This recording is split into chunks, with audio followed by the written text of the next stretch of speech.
자, 교과교육과 1주차 해설 강의 진행하도록 하겠습니다. 자, 우선은 주제 리스트 4번, 5번 인지주의 심리학과 행동주의 심리학에 대한 내용을 살펴볼 거고요. 확인학습 문제 먼저 보이겠습니다. 그래서 1번 변형생성 문법 이론은 행동주의 심리학에 근거해서 학습자가 유한한 언어 규칙 속에서 창의적으로 무한대의 문장을 생성해낼 수 있다는 촘스키의 주장이다.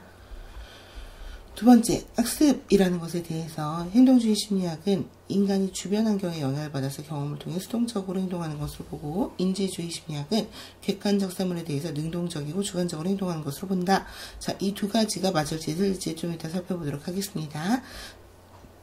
자, 마인드맵 교과교육과 1페이지 보시게 되면은 외국어 교수법 내에 이런 식으로 기초이론이라는 말이 나오고 있죠. 그래서 외국어 교수법의 어떠한 그런 그 이론이 인간의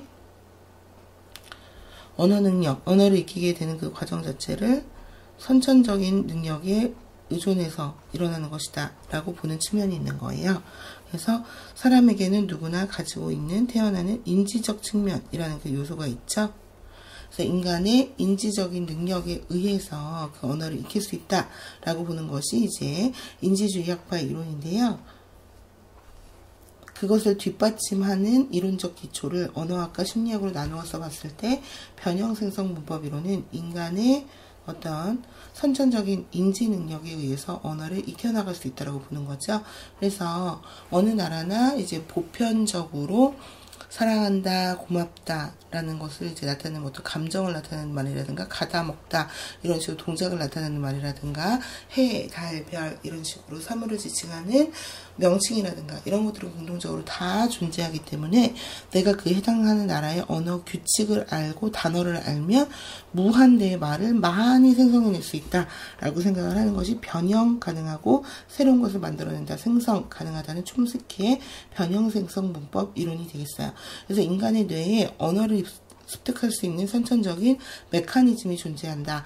그래서 따라서 언어를 가르칠 때 문법 규칙 같은 것들을 사전에 먼저 제시하고 학습자가 그 규칙을 적용해가는 방식으로 이제 교수를 하게 되겠다. 이게 이제 변형생성 문법 이론이고요. 심리학적으로 봤을 때에도 이 둘은 같은 보라색, 괴를 같이 한다. 그래서 인지주의 심리학이라고 하는 것은 인간이 선천적으로 가지고 태어난 인지, 기억, 사고, 상상과 같은 부분의 연구를 강조하는 심리학이에요. 그래서 언어라고 하는 것을 하나의 의식적이고 자각적인 행동으로 보는 것이 인지주의 심리학이다. 그래서 이것을 토대로 이제 그 언어 외국어의 그 교수를 진행을 해야 된다라고 생각을 하는 그런 그 유파가 바로 인지주의 학파다라는 것을 알 수가 있고요. 자, 그 다음에 이와 반대로 언어라고 하는 것 자체를 어떤 계속 따라하고 반복하고 그러다 보니까 습관으로 굳어진 후천적 활동으로 보는 그런 이론이 존재를 한다. 그래서 이들은 언어 자체를 하나의 어떤 습관의 형성이라고 이제 생각을 해요. 그래서 그 대표적인 게 바로 행동주의 심리학인데요. 외부의 어떠한 자극을 받았을 때 그것에 대해서 내가 반응을 하고 그것에 긍정적 피드백 혹은 부정적 피드백을 받아서 긍정적 피드백을 받았을 경우에는 계속 그 행동을 하게 되고 그 말을 하게 되고 내가 이 상황에 이 말을 했는데 뭔가 상황이 안 맞는다, 부정적 피드백을 받았다 라고 하면 그 말을 수정해가는, 그래서 이런 좀 수동적인 그 관계 속에서 그 언어를 익혀나가는 이것을 바로 이제 행동주의 심리학의 기본 이론이라고 한다. 그래서 행동주의 심리학은 이런 구조주의 언어학 같은 독색이죠. 괴를 같이 하게 되는데요. 구조주의 언어학은 언어 자체를 하나의 음성체계, 어휘체계, 문법체계로 인지를 해서 그 구조 패턴을 반복적으로 익혀나가는 과정을 보고 있어요.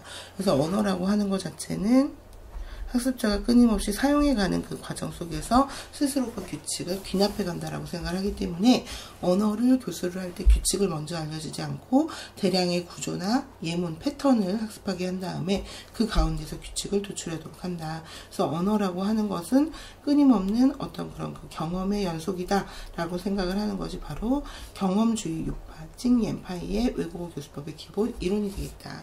그래서 이들은 뭐 늑대인간 이런 것들의 예를 들면서 사람이 만약에 인지적으로 어떤 그런 태어나서부터 언어를 익힐 수 있는 선천적 능력을 가지고 있다면 늑대인간이 비록 늑대 우리 속에 살았다고 하더라도 말을 할 수 있지 않았겠는가.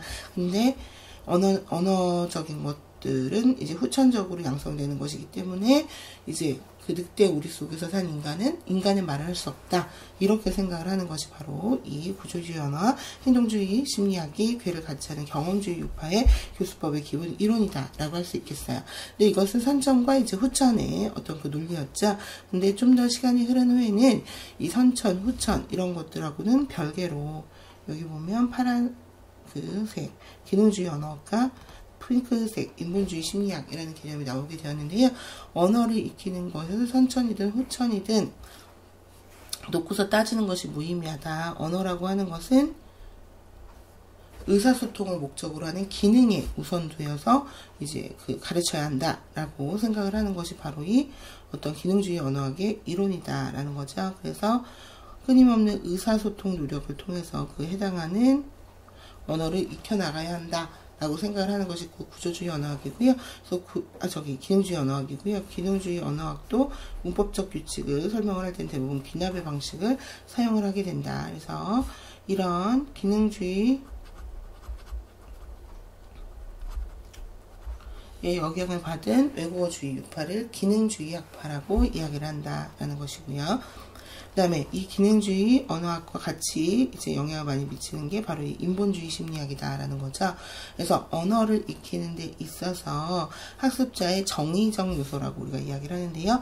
감정적인 그 부분의 요소가 성패를 좌우한다라고 생각을 하는 거예요.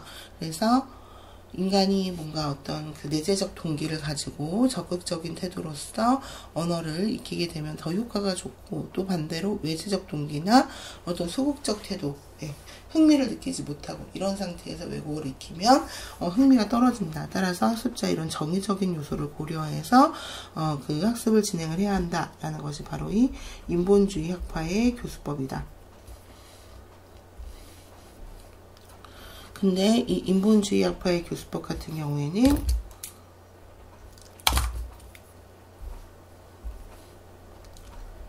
기능주의 학파랑 같이 연결되어서 나타나는 경우가 많이 있다. 그래서 기능주의 학파는 기본적으로 인본주의 학파의 어떤 그런 그 내용을 포괄하고 있다. 같이 함께 한다라는 것을 우리가 알 수가 있어요. 자, 그러면 계속해서 이제 기출문제를 한번 풀어보도록 하겠습니다. 교과 1페이지. 자, 15년도 下面是有关学习理论的简介，请阅读下面的短文并写出 A 和 B라고 되어 있는데요. 자, 다음은 학습이론에 관련된 간략한 소개이다 라는 것이죠. 그래서 有关什么什么的简介 간략한 소개이고요. 请阅读下面的短文 아래의 짧은 글을 읽고并병렬이죠. 写出 A 和 B, A와 B를 적어라 라는 거죠. 그래서 一般学习理论 일반적으로 학습이론이라는 것은 可分为 나눌 수 있다.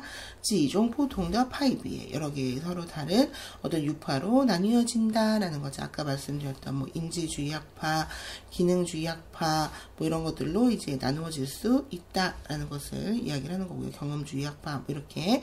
근데 그 중에서도行为主义学习理论认为学习是人和动物树环境支配获得经验而被动形成的行为的改变이라고 해가지고서는요. 행동주의 심리학 이론이다라고 하는 것은 학습이론이다라고 하는 것은 학습이라고 하는 행위 자체를 사람과 동물이 환경의 지배를 받아서 경험을 얻어서 피동적으로 형성되는 행동의 변화라고 보고 있다. 그래서 수동적 변화. 그래서 인간이 어떤 능동적으로 학습할 수 있는 능력을 가지고 있는 게 아니라 외부 환경에 적응하기 위해서 수동적으로 나타나는 것이다 라고 생각을 한 것이고요. 반대로 인지주의 학파 학습이론이다 라고 하는 것은 认知学习理论认为学习是学习者对环境和客观事物主动的认识和行为的主动的改变이라고 해서요. 학습이라고 하는 것은 학습자가 환경과 객관적인 사물에 대한 주동적인 인식과 행동의 능동적인 변화다 라고 해가지고 능동성을 강조하고 있다라는 것을 우리가 알 수 있다. 그래서 주어중의 뭐를 중점적으로 탐구하는 거죠. 学习者内部心理结构的形成和改变 학습자의 내부 심리 구조에 대한 형성과 변화에 대해서 중점적으로 연구한다.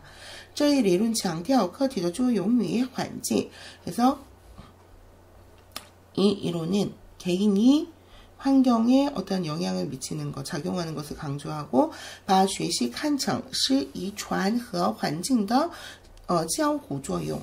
학습이라고 하는 것을 把 A 看成 B예요.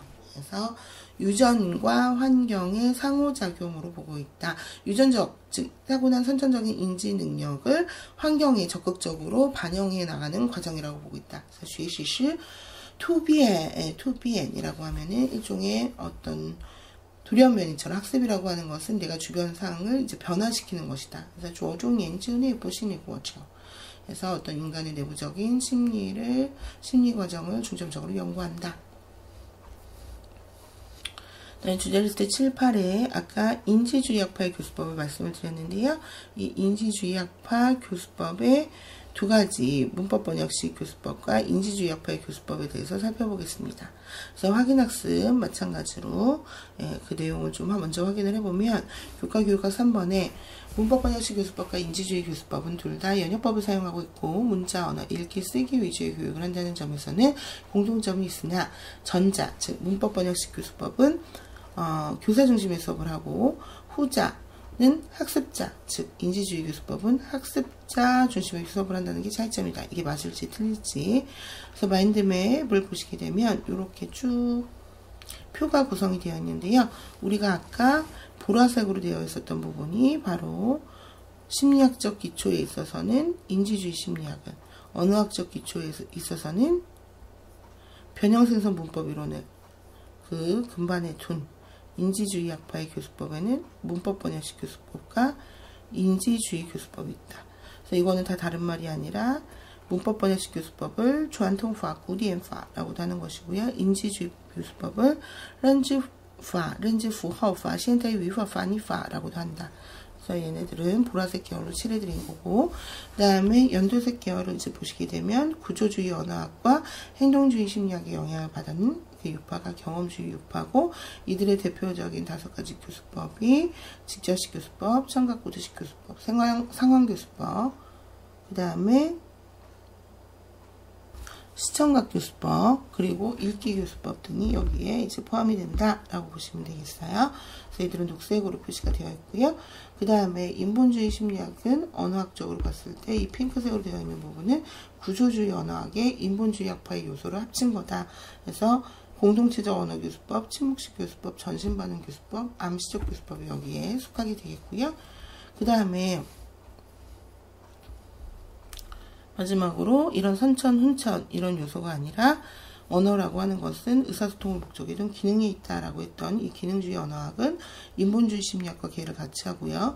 그 기능주의 학파를 생성하게 되었다. 그리고 이 사이에 인본주의 학파와 기능주의 학파의 영향을 동시에 받은 자연식 교수법이 있는 것이고요. 기능주의 학파의 대표 교수법인 지어시파, 의사소통 중심 교수법과 런우파, 과업 중심의 언어 교수법이 있는 것이다. 그래서 각각 아까 언어의 학습 이론에는 여러 가지 그 파벌이 존재한다라고 했는데요. 그 4개의 대표적인 파벌이 바로 인지주의 학파, 경험주의 학파, 인본주의 학파, 기능주의 학파이다. 그리고 여기에 속해 있는 각각의 교수법을 이제 하나씩 살펴보도록 하겠습니다. 자, 변형생성 문법 이론의 또 인지주의 심리학의 그 기반을 두고 이제 나타난 것이 인지주의 학파의 교수법이라고 그랬는데요. 그 첫 번째가 문법 번역식 교수법이다. 그래서 문법 번역식 교수법은 위파, 파니파, 주안통파, 구디엔파라고도 이야기를 한다라는 거죠. 그래서 그 제목에도 나와 있듯이, 이름에도 나와 있듯이 문법과 번역을 라는 그 2개의 수단을 이용을 해서 언어를 교수하는 건데요. 현존하는 가장 오래된 교수법이기 때문에 주안통파, 전통식 교수법, 구디엔파, 고전, 클래식, 고전법이라는 표명칭을 사용을 한다라는 것이고요. 그래서 언어를 사용을 하는 데 있어서 문어, 서면어의 그런 그 서면어의 사용을 할 수 있도록 하는 데 중점을 두고 있다. 자, 그래서 우리가 요즘 글로 배웠다 이런 말이 굉장히 유행을 하는데요. 처음에 외국어를 접할 때는 요즘처럼 그렇게 많은 원어민이 주변에 있거나 이렇게 현지에 가서 직접 언어를 배울 수 있는 환경이 되지 못했다라는 거죠. 그래서 처음에는 사람보다는 책이 그 중에서도 문학전집과 같은 책이 먼저 그 다른 나라로 퍼졌어요. 그러다 보니까 이 책을 번역을 해 나가는 과정 속에서 규칙을 발견하고 문법을 발견하고 그리고 이제 해석을 통해서 그 언어를 익히게 된 거죠. 그러다 보니까 익히게 되는 언어가 대부분 서면어이고요. 그리고 발전하게 되는 기능 역시도 읽기와 쓰기를 위주로 하게 되었다라는 거죠. 그리고 문법 교육에 있어서는 아까도 말씀드렸듯이 얘네들은 공통적으로 연역의 방식을 사용한다. 인간의 선천적 능력, 선천적 인지 능력을 중점적으로 보고 있기 때문에요. 그리고 언어를 가르치는 기본 단위는 문장, 니하오, 시시에 이런 문장을 기본으로 하고 있고요. 단어나 뭐 이런 게 아니라 그다음 교수 언어는 모국어로서 외국어를 가르친다라는 거죠. 그래서 번역을 주요 수단으로 사용을 하고 있기 때문에 이제 그 모국어를 사용을 할 수밖에 없고, 그다음에 교육 수단은 문법 번역이다라는 거죠. 그래서 문법에 대한 설명, 번역 이런 방식 같은 것들을 이용을 한다. 자, 이게 처음에 나왔던 이제 외국어 교수법이고요. 근데 이러한 문법 번역식 교수법 같은 경우에는 많은 한계점을 노출할 수밖에 없었겠죠. 그러다 보니까 이렇게 글로 배우고 책으로 배운 이런 일련의 표현들은 실제 외국인과 소통 과정에서는 쓸 수 없다라는 문제점이 많이 발생하게 되었어요. 그래서 똑같이 인지주의적인 측면을 강조하지만 문법 번역식 교수법을 개량하고 보존한 인지주의 교수법이 나타나게 되었다. 그래서 얘는 렌즈파 혹은 언어를 하나의 인지보호 체계로 봐서 렌즈푸하우파 또 문법 번역식 교수법을 계승했기 때문에 현대식 문법 번역식 교수법이다 라고 해서 시엔타이 위파파니파라고 이야기를 한다. 그래서 기존의 문법 번역식 교수법이 문어만을 강조했던 거였다면 이제 인지주의 교수법은 구어, 거의와 슈민위를 동시에 발전시키는 방향을 강조하고 있고요. 언어도 읽기, 쓰기 단순히 아니라 팅슈와 도시에 네 가지를 공통으로 발전시키고자 했다. 그리고 교수 언어는 모국어를 사용을 허용을 해주는데 단 지나치게 모국어의 사용을 남용하는 것은 금지하였다. 그리고 교육수단은 끊임없는 관찰, 기억, 사고, 즉 인지적 요소에 의해서 그 언어를 익혀나간다라고 보고 있고요. 여기에 핑크색으로 되어 있는 부분 아까 인본주의학파의 교수법이었잖아요. 그래서 현대에 생겨난 교수법이기 때문에 인본주의학파의 교수법을 채택했다, 영향을 받았다. 그래서 인간의 정의적인 요소를 생각을 한다면 이 학생이 만약에 성적을 틀렸다. 근데 말을 하고 있는데 바로 즉석에서 고쳐주면 위축되잖아요. 그래서 오류를 즉각적으로 수정해주지 않고 학생 중심의 수업을 실현을 한다라고 하는 것이 이 인지주의 교수법의 특징이다. 그래서 이런 인지주의적 요소와 인본주의적 요소가 결합돼서 나타난 그런 그 교수법이라고 보시면 되겠어요. 자, 그럼 계속해서 기출문제집 이제 교과교각 2페이지를 같이 살펴보도록 하겠습니다. 이게 이제 1, 2, 3 이렇게 해가지고서는 총 3문제가 이제 출제가 됐었고요. 총 3점이고 이 각각이 하나는 1점이 되겠어요. 그래서 이제 기출문제집의 1점으로 수정을 해주시면 되겠고요. 它是最古老的教学法 이걸로 이미 답이 나왔어요. 문법 번역식 교수법. 아까 구디엔파 라는 말도 사용을 한다고 했고요. 주안통파 가장 오래된 현존하는 가장 오래된 교수법이다 라고 이제 나왔었죠. 그래서 이것만으로도 일단 문법 번역식 교수법이라는 건 알 수 있고 它是使用学生的母语来教授第二语言外语 그래서 第二语言이라는 말, Y이라는 말은 개념 자체는 완전히 똑같은 건 아니지만 사실 비슷한 걸 지칭하는 거죠. 제2 언어다라고 하는 것은 두 번째로 태어나서 두 번째로 배우게 되는 언어를 이야기를 하는 거죠. 그래서 보통 제1 언어의 상대적인 개념으로 사용이 되고 있는데요. 제1 언어를 익히고 난 다음에 이제 그 다음 순서로 익히게 되는 것을 제2 언어라고 이야기를 하고요. 모국어와 반대되는 그런 그 개념이 바로 또 이 Y위가 되겠죠. 자신의 국적에 낀 모국어의 반대 상대적인 개념이 외국어. 그런데 이 둘은 완전히 일치할 때도 있지만 그렇지 않을 때도 있다라는 것이죠. 그래서 무슨 얘기냐? 예를 들어 내가 화교다. 그래서 뭐 미국에서 살았어요. 그러면 그 사람의 모국어는 화교니까 중국어가 돼야 되지만 실제로 이제 처음 접하게 되는 언어는 영어가 될 가능성이 많은 거죠. 그러니까 이럴 때 일치하지 않는다라는 것이고요. 并以什么什么系统的教授语法知识为教学基础的一种第二语言外语教学法的구조 자체는 학습자의 모국어를 사용해서 제2언어를 가르치며 체계적인 문법 교수를 그 교학의 기초로 삼는 일종의 외국어 교수법이다. 他主张在第二语言教学过程中学生的母语和目的语并用 함께 사용한다라는 거죠. 그래서 주장하고 있는 것은 제2언어 교학 과정 속에서 학습자의 모국어와 목표어를 병용한다. 通过翻译和系统的语法知识的讲述学习第二语言 체계적인 문법 지식에 대한 교수와 교수를 통해서 제2언어를 학습한다. 라고 하는 게 이제 문법 번역식 교수법이다. 이때 당시엔 중국어로 답을 쓰라는 말이 없었기 때문에 이 문법 번역식 교수법이라고 하면 됐고요. 요즘은 이제 한국어로 다 답을 써야 되기 때문에 중국어로 답을 써야 되기 때문에 위파파니파라고 해야 한다. 자, 그 다음에 기출문제 9번 문제 보시게 되면은 제2언어 교수법 명칭 제2언어 교수법의 명칭과 그에 대한 설명의 연결이 적절하지 않은 걸 보라고 했어요. 그래서 렌즈파라고 하는 거, 该法的语言学基础是教目四季的转化生成理论. 우리가 아까 변형생성 문법 이론이라는 걸 배웠잖아요. 그래서 촘스키의 주장이었고 언어학의 기초를 이제 촘스키의 변형생성 문법 이론에 두고 있다. 그래서 타는 촘스키를 말을 하는 거겠죠. 他提出一个语言习的机制假说来解释语言学习过程.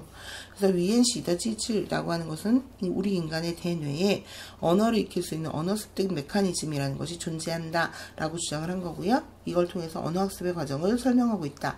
区分了 구분하고 있어요. 语言能力和语言行为. 그래서 언어의 능력과 언어의 행위를 구별하고 있고요. 该法注重 이 교수법은 注重 강조하고 있어요.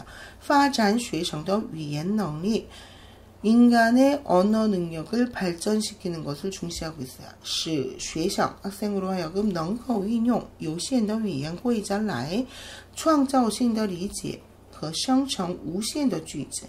학생들로 하여금 유한한 언어 규칙을 가지고 무한대의 문장을 생성하거나 창의적으로 이해할 수 있도록 하고 있다. 그래서 아까 이 변형생성 문법 이론의 궤를 같이 하는 것이 인지주의학파의 교수법이다. 그래서 이거는 맞는 설명이 되겠다. 자, 주제 리스트 90, 11번에요. 이제 지제파. 자, 이번에는 칭옌파이에 대한 교수법 살펴보면 지제파, 팅쇼파, 징징파가 시험에 출제가 되었다.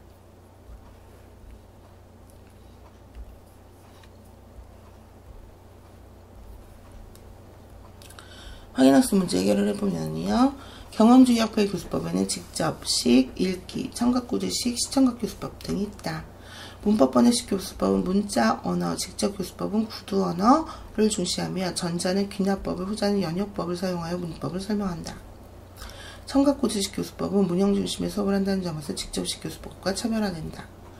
상한식 교수법은 기계적 모방의 한계에서 벗어나 실제와 유사한 상황을 제시하여 언어 환경이나 문목 속에서 해당 표현을 익힐 수 있도록 하는 교수법이다. 자, 이 4개의 질문이 맞을지 틀릴지 살펴보겠습니다. 계속해서 교과 1페이지. 우리가 인지주의학파의 교수법에 의거해서 처음에 외국어 교수법을 진행을 했는데요. 실제로 외국어 교육에 실패했잖아요. 그래서 사람들이 외국어를 잘 구사하지 못하게 되니까 이에 대한 반작용으로 생겨난 것이 이제 후천적 언어 능력을 중시하는 경험주의학파의 교수법이다라는 거죠. 그래서 이거를 이제 또 하나씩 자세히 살펴보도록 하겠습니다. 자, 일단 얘네들을 이제 먼저 살펴보게 되면요. 경험주의학파의 교수법들 같은 경우에는 가장 대표적인 게 직접식 교수법이다라는 거죠. 그래서 우리가 지지에파, 그래서 직접 목표 언어, 예를 들어 내가 중국어를 배운다. 그럼 처음부터 중국어의 언어 환경 속에서 직접적으로 중국어를 투입하는 거예요. 아까 그래서 이 직접식 교수법이다라고 하는 것은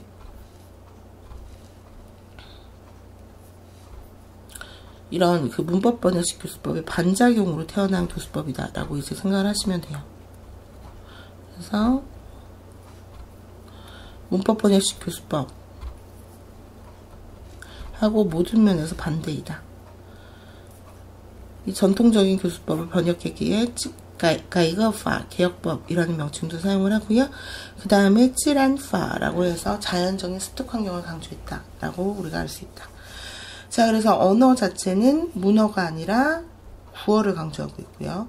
언어갱도 읽기 쓰기가 아니라 일단 듣고 말하기가 돼야 언어 소통할 수 있다고 생각한 거고요. 문법 교육은 처음부터 가르치고 제시하는 게 아니라 수많은 예문과 구조의 제시를 통해 학습자가 스스로 깨우쳐서 그 규칙을 귀납해가는 과정이다 라고 해서 꾸이나파를 이용을 한다는 거. 그리고 기본적으로 그 언어를 가르치는 기본적인 그런 교학의 그 단위는 문장이다. 요거는 둘이 일치하고요. 모국어를 통해 외국어를 가르쳤지만 직접식 교수법은 자 모국어에도 반대되는 말이 무비아오 그 위엔이라고 해서 무디위라고 해서 이 무디위는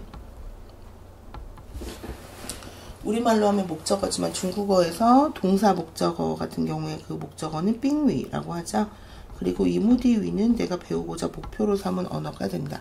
그래서 목표 언어로서 목표 언어, 즉 중국어를 배운다 그러면 중국어로 처음부터 언어를 입력하고 배우고 하는 거예요. 그래서 목표 언어로 목표 언어를 가르치는 방식이고요. 이 교육 학수단은 모방, 훈련, 기억 이런 것들을 그 위주로 하고 있다.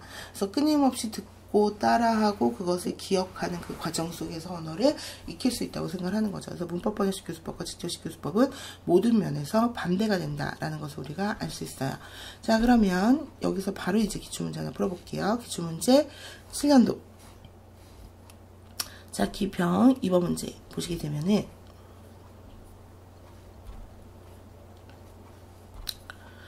자, 它是用目的语 이것도 마찬가지로 1점짜리고요.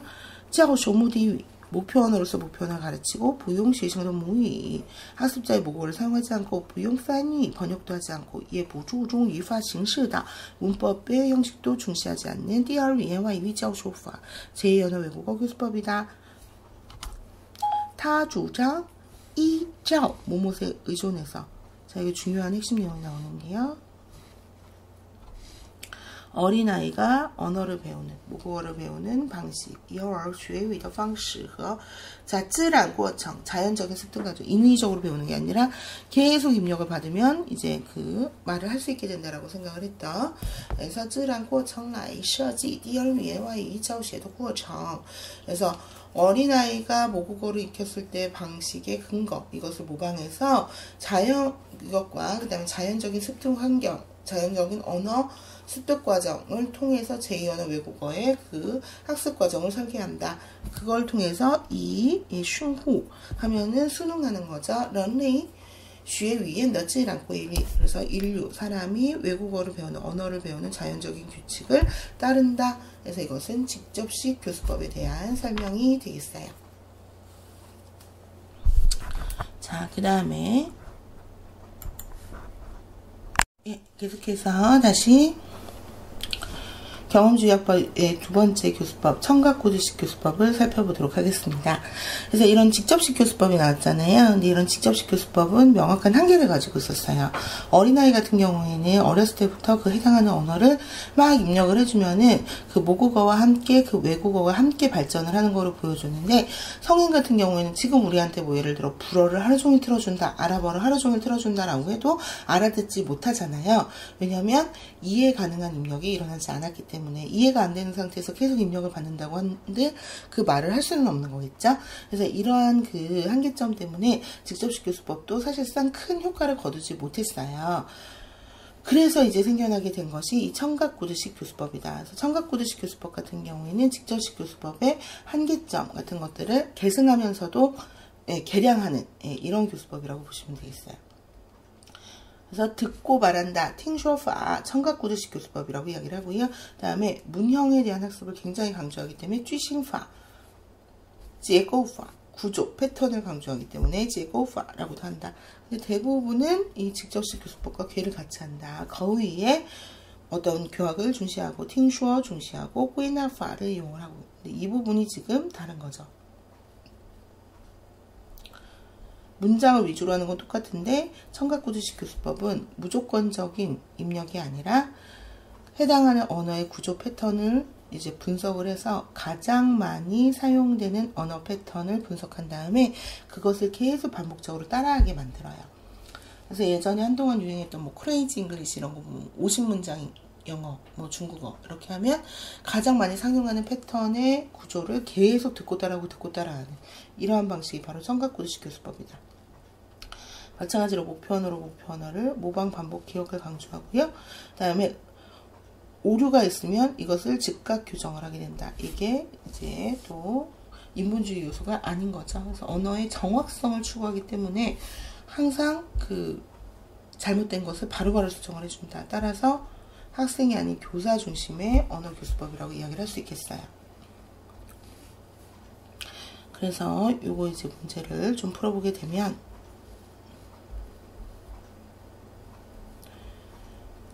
자, 기출문제집 1페이지 2페이지인가? 3페이지네요. 기출문제 3페이지 07년도 문제 보시게 되면 他主张先教听说 라고 이제 되어 있죠.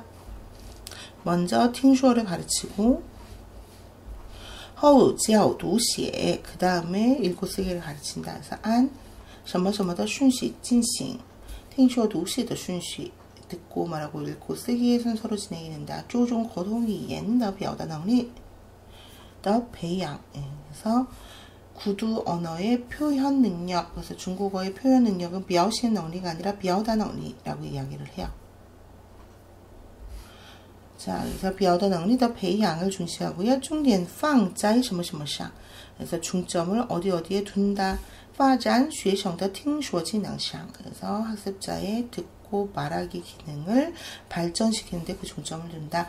他以什么什么为主要训练手段이라고 해가지고서는요.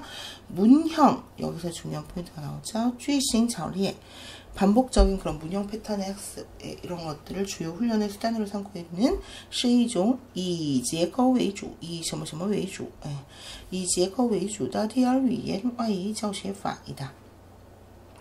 구조를 위주로 하는 제2언어 외국어 교수법의 일종이다. 이게 청각구두식 교수법 팅슈어파에 대한 설명이고요. 팅슈어파에 대한 내용은 시험에 한 번 더 출제가 되었다. 下面与听说法不符合的 다음 중 청각구두식 교수법의 설명에 부합하지 않는 것은? 이렇게 물어보는 거죠. 听说领先读写为辅 라고 해서 우리가 아까 先听说后读写先教听说后教读写 라고 했었죠. 이거는 没问题. 强调机械性的그练习句型. 이게 이제 팅쇼파의 특징이라고 그랬죠. 그래서 기계적으로 계속 그 상용 패턴의 문형을 연습한다. 立即뭐即刻纠正学习者的错误. 학습자의 오류가 발생을 하면은 바로바로 고쳐준다. 이는 정확성을 강조하기 위함이다. 用模仿重复记忆的方法来形成习惯. 그래서 이 습관이라는 것도 굉장히 중요한 그 용어인데요. 언어라고 하는 것을 후천적으로 어떤 외부에 대한 자극을 받으면 그걸 따라하고 중복하고 기억하는 그 과정을 통해서 습관처럼 굳어지는 것이라고 본 거죠. 맨 마지막에 通过演绎分析和说明来进行语法教学라고 되어 있는데요. 연역은 인지주의학파에서 실시를 하는 것이고 귀납을 통해서 이제 해당하는 문법 교육을 진행한다라고 해야 되겠죠. 그래서 정답은 5번이 되겠어요. 자, 여기서 한 가지 더 이제 설명을 드리면 아까 이런 청각구두식 교수법에 반대해가지고 또 나온 거, 이거를 보완한 것이 인지주의 교수법이라고 보시면 되겠어요. 그래서 인지주의 교수법 같은 경우에는 문법번역식 교수법을 보완하면서도 청각구두식 교수법에 반대했어요. 그래서 이 두 가지도 또 서로가 반대예요. 아까 문법번역식 교수법과 직접식 교수법이 서로 대조적이라고 했는데 청각구두식 교수법과 인지주의 교수법도 서로 대조적이다. 그래서 청각구두식 교수법이 구어를 강조했다면 여기는 구어와 문어를, 여기는 듣기 말하기만 강조했다면 여기는 듣기 말하기 읽기 쓰기를 함께, 그다음에 여기가 귀납법이라면 여기는 연역법, 그다음에 여기가 목표 언어라면 여기는 모국어 사용을 허용한다. 그리고 후천적인 그런 훈련이라면 선천적인 능력, 언어를 즉각적으로 교정한다면 얘는 그 즉각적인 수정을 반대한다. 그리고 그 외국어 학습의 주체가 여기는 교사라면 여기는 학습자에게 있다. 이렇게 등등 서로 또 대조적으로 나타난다는 것을 우리가 알 수가 있다라는 것이고요. 그 다음에 이런 팅슈어파와 지지에파 같은 경우에는 사실상 그 방식이나 이런 것들이 되게 동일한 거죠. 다만 직접식 교수법에서 이제 대량의 그런 이해가 불가능한 그런 그 입력이 이루어져서 언어 학습에 실패했다면 청각고지식 교수법은 이제 상용 문장, 상용 구조, 상용 패턴을 이제 반복 훈련시켰다는 점이 차이점이겠죠. 그런데 이렇게 기계적으로 훈련을 하다 보니까 실제 외국인을 만나고 어떤 상황이 처했을 때 어떤 말을 갖다 써야 될지를 학습자가 모르더라. 그래서 생겨나게 된 것이 바로 이 상황 교수법이다라는 거예요. 그래서 징징파라고 얘기를 하고요. 그래서 징황이 아니라 중국에서 이런 상황은 징징이라고 얘기하고요. 구어의 사용을 강조하고 있기 때문에 거위파라고도 한다. 그래서 마찬가지로 구어의 사용을 강조하고 있고 팅슈어 도시의 중에서 팅슈어를 강조하고 있고 귀납의 방식으로 문법을 교수하고 있어요. 그리고 목표 언어로서 목표 언어를 교수하는데 다만 여기서 차이점은 다양한 상황을 제시한다라는 거예요. 그래서 밥 먹을 때 뭐 예를 들면 차표를 끊을 때, 예를 들면 뭐 숙박을 할 때, 이런 식으로 여행을 갈 때 이렇게 상황을 제시하고 이제 이런 패턴 훈련을 하게 되는 것이 이제 차이점이다라는 거죠. 그래서 이것도 기출 문제를 한번 풀어보도록 하겠습니다. 이거는 우리가 이제 그 문법 교육할 때 풀었던 바로 그 예문이에요. 그래서 자세한 설명을 생략하고 여기서 상황 중심의 회화 연습이 나온 부분만 볼게요. 그래서 그 량주라고 하는 DVD를 이제 그 추천을 해주니까 량주 这是什么在中国很有名的爱情故事所以名字真奇怪它出什么呀不是梁山伯和祝英台以后给你介绍 그래서 이거 설명이 끝났어요. 그리고 나서 이제 돈을 내는 상황이 됐을 때 小姐这有钱이라고 하니까 그 판매원이 不是现到手印处付钱吧 했더니 또 못 알아듣고 说什么呀뭘 내라는 거죠. 跟我来请我帮你 제가 도와드릴게요. 이렇게 된 거죠. 이게 간체자로 나와버렸네요.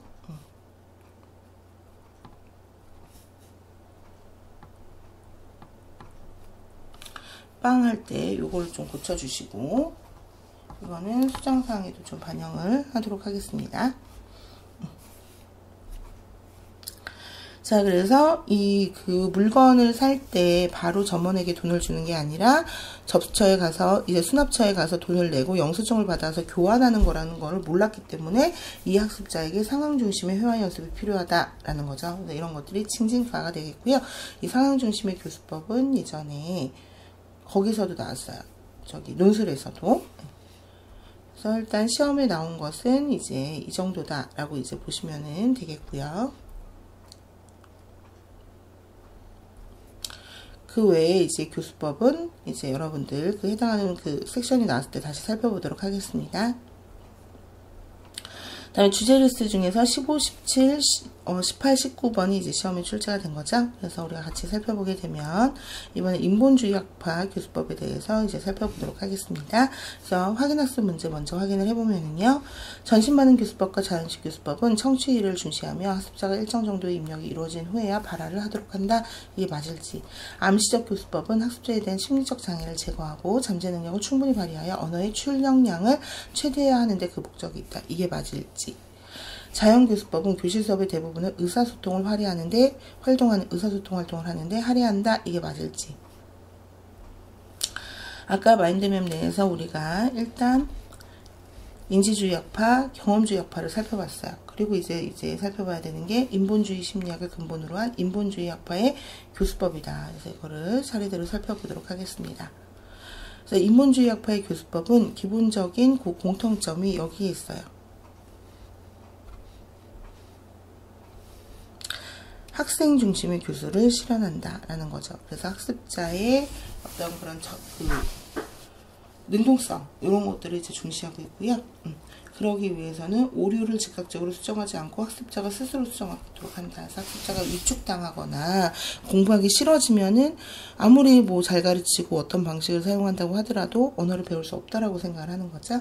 하지만 이것을 가르치는 각각의 방식은 다 차이가 있어요. 어떤 것들은 소그룹 토의를 중심으로 하고 어떤 것은 교사의 침묵과 어떤 직관적인 매체 수단 이런 것들을 많이 사용하고 어떤 거는 교사의 지시에 따라 학생이 몸으로만 반응하고 어떤 거는 이제 노래라든가 뭐 명상, 시 이런 것들을 이용해서 어떤 정의적인 요소를 다스리는 암시적 수단을 이용을 한다던가 이런 거에 따라서 이제 소그룹의 토의, 소그룹을 중심으로 이루어지는 것을 공동체적 언어교수법이라고 하는데요. 이게 마치 의사가 환자를 상담하는 식으로 이루어진다. 그래서 상담식 교수법이라고도 해요. 그래서 도안티 위엔 쉐시파 그리고 쥔티 쉐시파 이건 같은 맥락의 해석이고 찌신파 상담법이라고도 한다. 그래서 이건 보통 어떻게 이루어지냐면 하나의 테이블에 이런 식으로 한 6명에서 10명까지 소그룹이 이렇게 모여 앉아 있으면은 여기 옆에 교사가 이들이 이제 서로 대화하는 것을 관찰하고 기다리고 있어요. 그래서 이들은 한국어, 모국어로서 서로 이제 대화를 막 나눠요.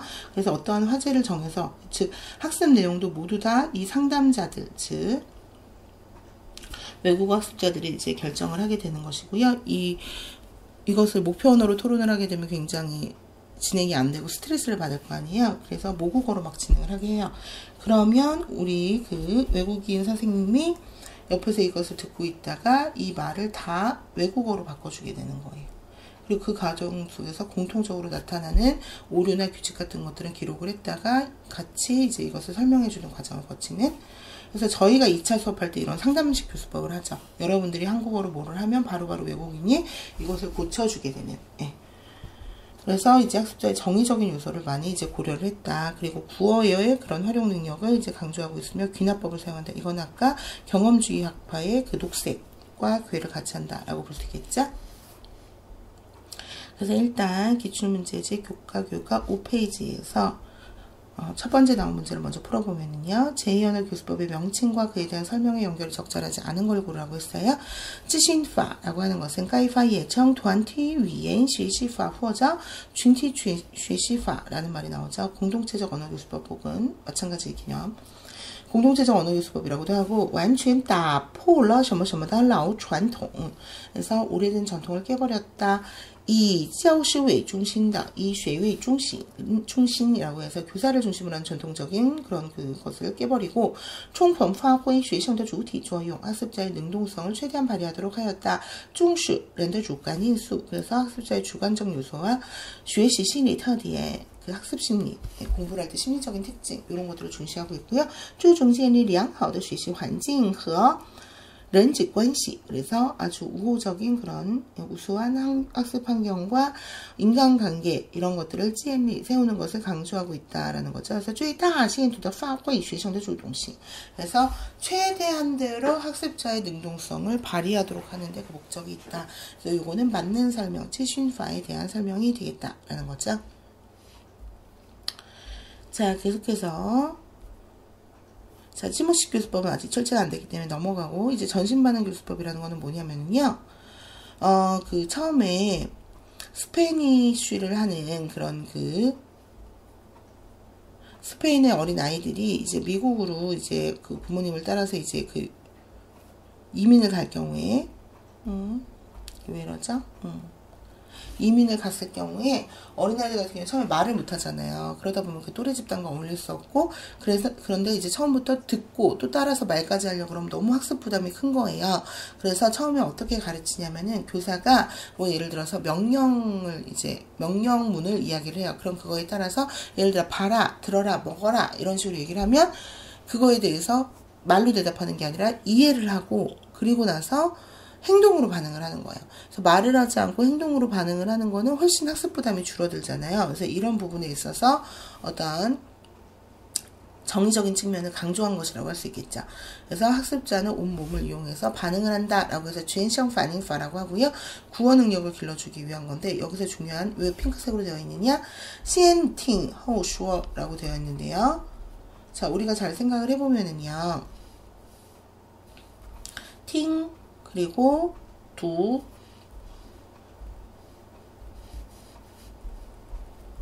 라고 하는 것은 언어를 이해하는 입력의 활동이라고 우리가 이야기를 할 수가 있고요. 그래서 이거를 전문용어로 얘기하면 슈루의过程이라고 우리가 이야기를 할 수가 있고요. 슈어시에라고 하는 것을 우리가 출력, 슈추라고 우리가 볼 수가 있어요. 그러면 입력이 항상 그 출력보다 쉬워요. 우리도 듣고 이해하고 읽고 이해하는 거는 쉬운데 내가 말을 하고 글로 쓰는 건 어렵잖아요. 그래서 먼저 충분한 이해를 거친 다음에 출력을 한다 라고 하는 것이 이 전신반응 교수법의 모토이다 라는 것이고, 학습자의 정의적인 부담, 정의적 요소를 고려해서 학습 부담을 경감시켰기에 이것을 인본주의 학파의 교수법이라고 본다. 근데 그 특징은 이제 교사의 지시에 따른 학생의 전신 반응이 이제 특이점이다라는 거죠. 근데 이것의 한계점은 또 명확한 거죠. 성인들에게는 조금 유치하다고 받아들여질 수도 있고, 또 이제 기본적인 문형, 그러니까 뭐 명령문이라든가 일련의 의문문이라든가 이런 것들밖에 이제 이해하지 못하겠죠. 그래서 우리가 요거를 관련된 거를 이제 풀어보게 되면, 아까 그 기출문제에 이어서요. 全程反应法该法是以儿童喜的 습득이라는 말이 또 나오네요. 여기 오늘 중요한 용어 좀 많이 나왔는데요. 학습이라는 말도 나오고요. 아까 인본주의 그 인지주의 이론에서 보는 학습이라는 것의 개념은 능동적이었고, 그 다음에 경험주의에서, 행동주의에서 보는 학습이라는 이론은 수동적이었는데요.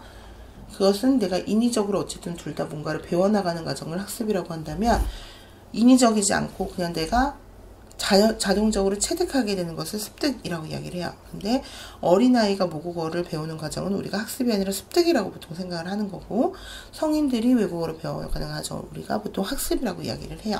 근데 이 어린아이가 제1 언어, 즉 모국어를 습득하는 이론을 근거로 하고 있다. 이 什么什么为依据 용 지시주의, 지시주의라고 하면 명령문을 이야기를 하는 거예요. 그래서 명령문을 써서 교사가 지시를 내리는 지시훈련을 진행해요. 그리고 주장 先理解后表达先听后说 하게 되는 거죠. 그래서 먼저 이해한 후에 표현할 것을 강조한다. 그래서 우리가 모국어를 배울 때도 말을 할 때까지는 한 2, 3년 걸리잖아요.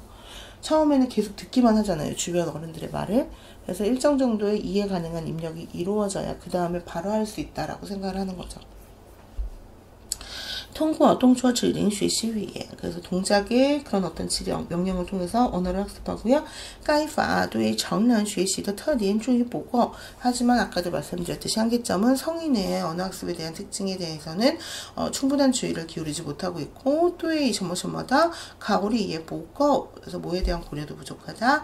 读写能力的培养 그래서 읽고 쓰는 능력을 길러주는 데에도 무심하다. 比较适用于某某의 비교적 적합하다. 초지阶段的 초급 단계에 비교적 적합한 제2 언어 교학이다. 그리고 또 맞는 설명이 되겠다. 자, 그 다음에요. 이 암시적 교수법이라는 것을 이제 살펴보게 되면은요.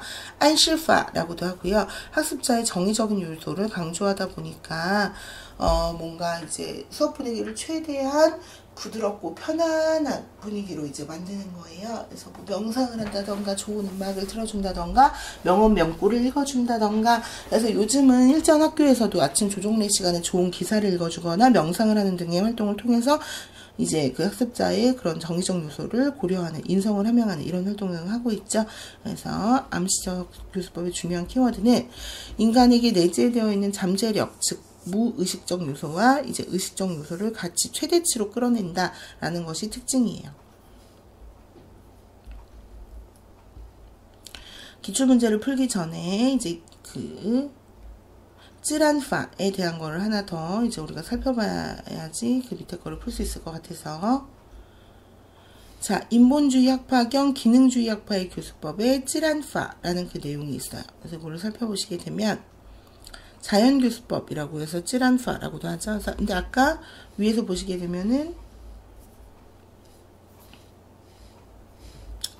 팅쇼파도 다른 말로 우리가 쯔란파라고 이야기를 지지에파도 다른 말로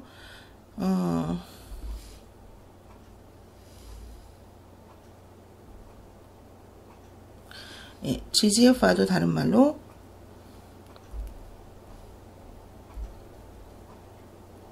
쯔란파라고 했죠.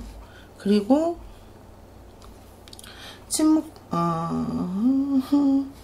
쯔란파 같은 경우에도 또 쯔란파라고 하고요. 그래서 이 둘의 차이점이 있는데요. 직접식 교수법의 이런 자연법이라고 하는 것은 자연 습득을 강조한 나머지 이해가 가능하든 안 가능하든 무조건 이제 그 언어를 외국어를 입력을 해주는 그런 방식이에요. 그런데 여기서 말하는 쯔라는 모든 사람이 외국어를 그 실제 환경에 가서 배울 순 없잖아. 예를 들어 중국어를 배운다고 해서 모든 사람이 중국의 어학연수를 갈 수 있는 게 아니듯이, 그러다 보니까 이제 교실의 언어 환경을 최대한 자연습도적 환경으로 이제 만드는 거예요. 그래서 교실 수업 내에서 다양한 환경을 설정을 해서 최대한 자연습도 환경으로 만들고, 여기에서 의사소통을 이제 강조하는.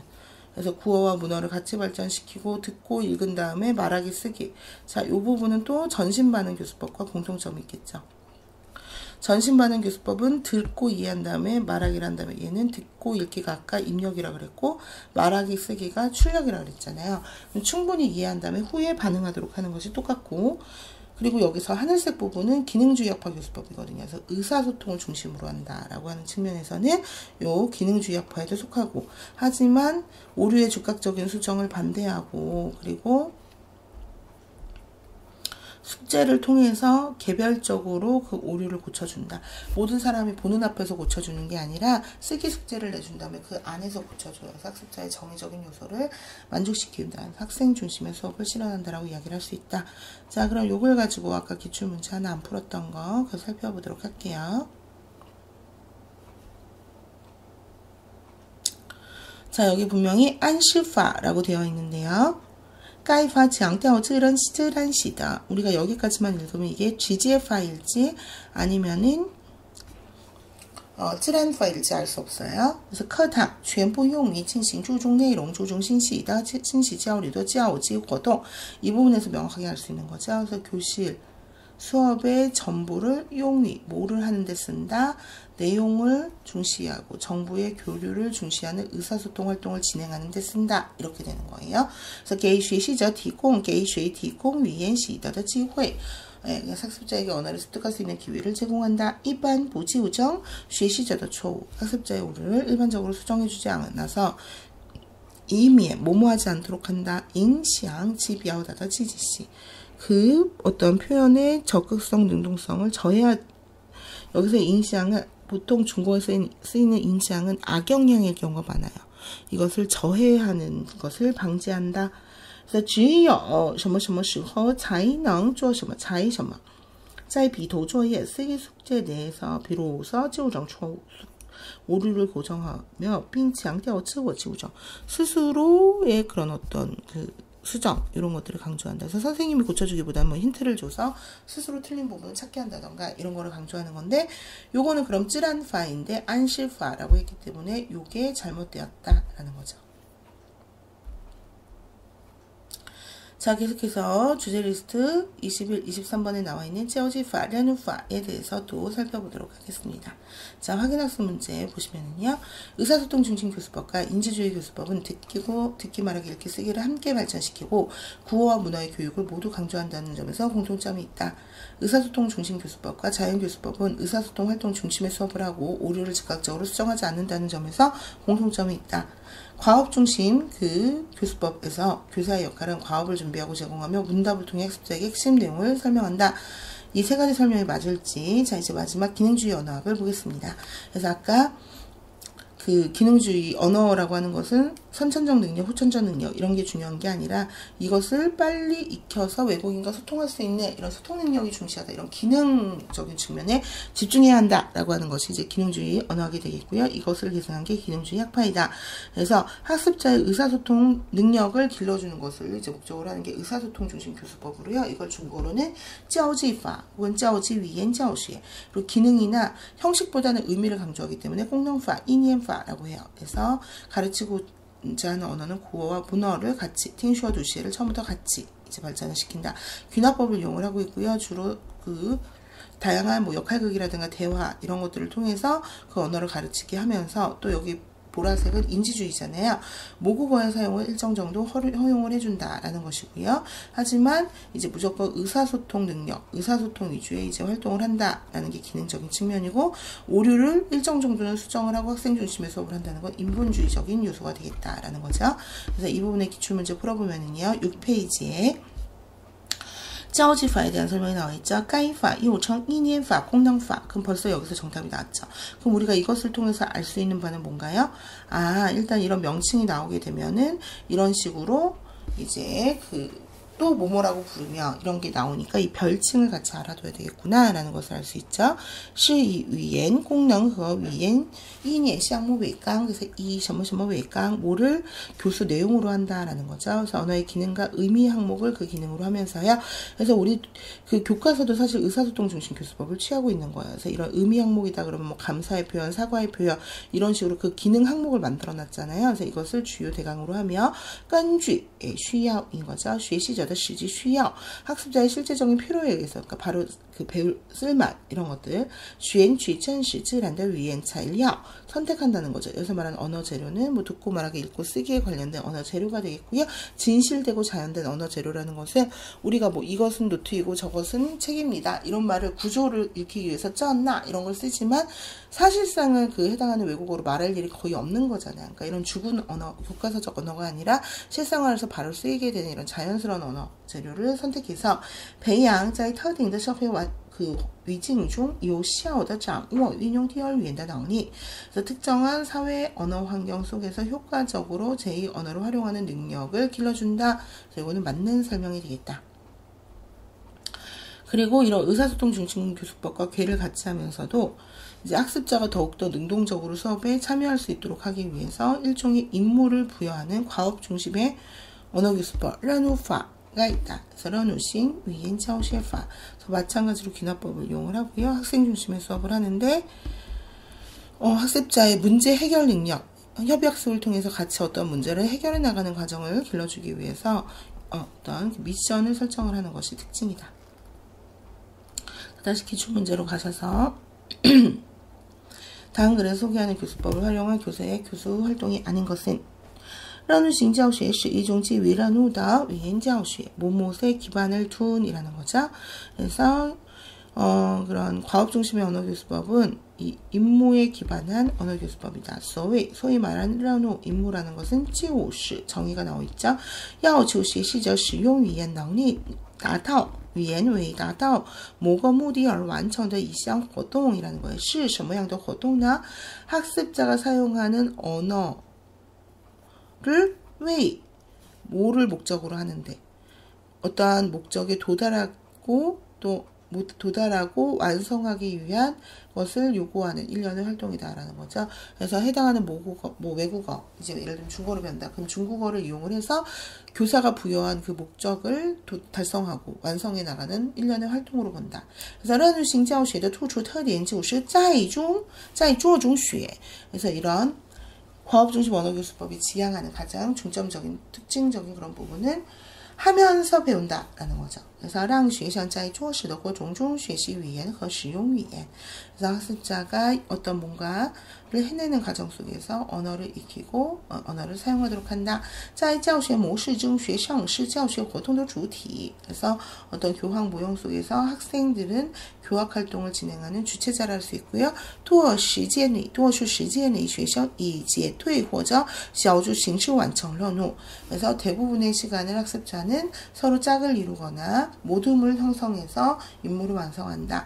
由于让学生完成语言任务能很好的调动积极性이에요. 调가 아니라 调라고 읽으면 뭐를 조절하는 건데 调라고 읽으면 뭐를 움직이고 이동시키고 건드리는 거다. 그래서 학습자로 하여금 임무 완성하는 것들을 통해서 어떤 학습자의 학습의 능동성을 효과적으로 이제 이끈다. 因此任务型教学的教学目前在第二语言教学中较为流行. 그래서 현재 이런 과업 중심 언어 교수법은 제2언어 교학 중에서 유행하고 있다라는 거죠. 그래서 요즘은 정말 모든 위주의 그런 그 미션을 설정을 해가지고서는 학생이 서로 협력을 통해서 그 문제를 해결해 나가고 평가는 그 결과가 아닌 과정을 중심으로 평가하는 과정평가가 많이 쓰이고 있다. 자, 근데 이것에 해당하지 않는 것을 고르라고 했잖아요. 그래서 给每组学生一张十分凌乱的房间的照片让学生商量如何将房间收拾整齐라고 해서 매 조의 학생들에게 매우 어지럽혀져 있는 방의 사진을 주고 서로 의논해서 어떻게 방을 정리할 것인지를 얘기해봐라. 교사가 답을 내려주지 않고 학습자가 스스로 능동적으로 생각해서 이 방을 정리를 해야 되는 거죠. 일종의 문제 해결 능력을 보고 있고요. 두 번째, 让学生每个人带一张反映一次旅游旅行的照片. 그래서 모든 학습자에게 각자 자신의 여행 때 찍은 사진을 한 장씩 가지고 오게 해서 分组 조를 짜서 各自 자유롭게 각자 谈谈 照片背后的故事. 이 사진을 보여주면서 이때 여행 갔을 때 이런 일이 있었는데 말이야. 이런 식으로 자신의 경험을 이야기를 하게 한다. 그 다음에 4번 让学生两人一组进行角色扮演 이라고 해서 2인 1조로 역할극을 진행하고 假设住的房间空调坏了 가설의 상황을 제시하는 거죠. 내가 묵는 방에 이제 그 에어컨이 고장났다 라는 상황을 가정해서 给有关部门打电话解决问题. 관련 부서에 전화를 통해 문제를 해결하는 것을 이제 시킨다라는 거죠. 그래서 이것도 문제 해결 능력을 보는 것이고, 让学生两人一组 마찬가지로 2인 1조로 各自持有一幅图 각자 서로 다른 그림 하나씩을 가지게 한 다음에 两幅图非常相似 두 장의 그림이 굉장히 비슷해요. 하지만 通过反复问答 반복적인 묻고답하는 이런 과정을 통해서 找出其中的差异之处 이 그림 사이의 차이점은 무엇인지를 계속 얘기를 하는 거죠. 나는 왼쪽에 침대가 있어. 너는? 나도 왼쪽에 침대가 있어. 뭐 이런 식으로 이제 쭉 그걸 찾아가는 능동적인 문제 해결 능력을 보는데 3번을 보게 되면 分组让学生看一段录像 조를 짜서 학생들에게 그 영상을 보여주고 난 후 여기까지는 조 모둠 학습을 하니까 인문식 교수법인가 헷갈릴 수 있는데 看然后老师用一问一答的方式 선생님의 일문일답 묻고 답하고 묻고 답하는 이거는 일종의 애들이 그 질문에 의해서 그 답의 영역을 제한받기 때문에 수동적인 학습이라고 할 수 있는데 이걸 통해서 检查学生的理解程度 이렇게 되는 거죠. 학습자의 이해도를 점검한다. 예를 들면 교사가 刚才我们看完了一个视频老师问几个问题大家来回答 이런 식으로 해서 우리가 방금 본 영상에 대해서 선생님이 물어볼 테니까 너네가 대답해 他们在哪儿 그럼 애들은 뭐 他们在饭馆他们在做什么 点菜 이런 식으로 대답을 하게 되겠죠. 그래서 그 상황과 이런 것들이 모두 제한이 되기 때문에 학습자가 스스로 문제 해결을 하는 게 아니라 교사의 질문에 수동적으로 답을 하게 된다라는 거. 그래서 이런 면 때문에 3번이 과학 중심의 언어 교수법의 활동으로는 적절하지 않다라고 얘기할 수 있겠어요. 자, 그럼 이제 여러분들 확인학습 같이 풀어보도록 하겠습니다. 그래서 실제 수업 때와 마찬가지로 이 OX를 같이 체크하시면서 풀어보도록 하세요. 그래서 이것도 만약에 여러분이 실제로 다 맞추시면은 다음 주에 이제 직강생분들 같은 도장을 찍어드리도록 하겠습니다. 1번 변형생성 문법 이론은 행동주의 심리학에 근거해서 학습자가 유한한 언어규칙 속에서 창의적으로 무한대의 문장을 생성해낼 수 있다는 촘스키의 주장이다. 자, 하나, 둘, 셋. 자, 이 정답은 X가 되겠죠. 자, 어느 부분이 틀렸나요? 행동주의 심리학이 아니라 인지주의 심리학에 근거해서. 그리고 나머지 이 부분은 다 맞아요. 유한한 언어규칙 속에서 창의적으로 무한대의 말을 생성해낸다. 두 번째, 학습이라는 것에 대해서 행동주의 심리학은 인간이 주변 환경에 영향을 받아 경험을 통해 수동적으로 행동하는 것으로 보고 인지주의 심리학은 객관적 사물에 대한 능동적이고 주관적으로 행동하는 것으로 본다. 자, OX 하나, 둘, 셋. 자, 정답은 O. 학습이라는 것에 대해서 행동주의 심리학은 수동적 행위, 인지주의 심리학은 주관적, 능동적 행위로 인지한다. 3번 문법 번역식 교수법과 인지주의 교수법은 둘 다 연역법을 사용하고 문자 언어 위주의 교육을 한다는 점에서 공통점이 있으나 이 전자는 교사 중심, 후자는 학습자 중심의 수업을 한다는 것이 차이점이다.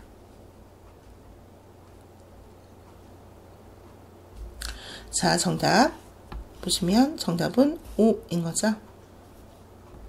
그래서 둘 다 인지주의 교수법을 활용을 하고 있고 연역법을 활용하고 있고 문자 언어 읽기 쓰기 위주의 교육을 한다. 죄송해요.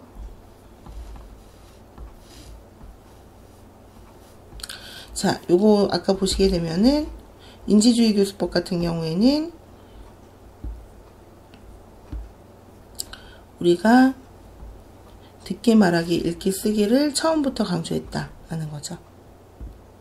그래서 언어 형식에 있어서도 듣고 말하기 읽고 쓰기를 같이 이제 발전을 시켜 나가고 있기 때문에 문자 언어만을 강조하는 게 아니다 라는 거죠. 그래서 요거는 정답이 X가 되겠어요. 저도 순간 헷갈렸기 때문에 많은 분들이 이제 헷갈리셨을 것이다 라고 생각이 들고요. 그래서 요 부분 때문에 틀린 설명이 되겠다. 나머지 내용은 다 맞고요. 자, 그 다음에 경험주의 학파의 교수법에는 직접식, 읽기, 청각고지식 교수법, 시청각 교수법이 있다. 하나, 둘, 셋. 예, 요거는 다 맞추셨겠죠? 5. 그래서 읽기 교수법도 이 안에 포함이 된다. 5번 문법 반응식 교수법은 문자 언어, 직접식 교수법은 구두 언어를 중시하고 전자는 귀납법, 후자는 연역법을 사용한다. 하나, 둘, 셋. 정답은 X. 자, 문법 번역식 교수법을 사용하는 것이 연역법. 그리고 직접식 교수법을 사용하는 것이 귀납법. 이 두 가지의 설명이 바뀌어야 한다. 청각고지식 교수법은 문형 중심의 수업을 한다는 점에서 직접식 교수법과 차별화된다. 하나, 둘, 셋. 정답은 5. 자, 그래서 아까 문형 중심, 둘 다 언어의 그런 외국어의 입력을 강조하지만 그 중에서도 청각고지식 교수법은 문형 중심의 교수를 한다. 7번 상황식 교수법은 기계적 모방의 한계에서 벗어나 실제와 유사한 상황을 제시해서 언어 환경이나 문맥 속에서 해당 표현을 익힐 수 있도록 하는 교수법이다. 그래서 이것의 정답은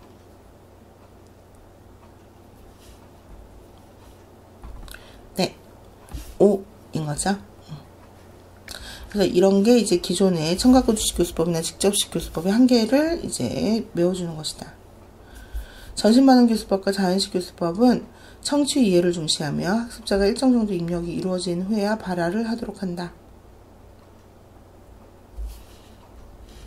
이거는 정답이 되겠죠. 아까 전신반응 교수법도 학습 부담을 경감시키기 위해서, 자연식 교수법도 학습 부담을 경감시키기 위해서 듣고 이해하는 것을 이제 중시하는 거죠. 그래서 학습자가 일정 정도 입력이 이루어진 후에 비로소 발화를 한다. 이 안에서도의 또 차이점은 자연식 교수법은 듣고 이해하고 읽고 이해하고 그 후에 그 말하기 쓰기를 시킨다라는 거죠.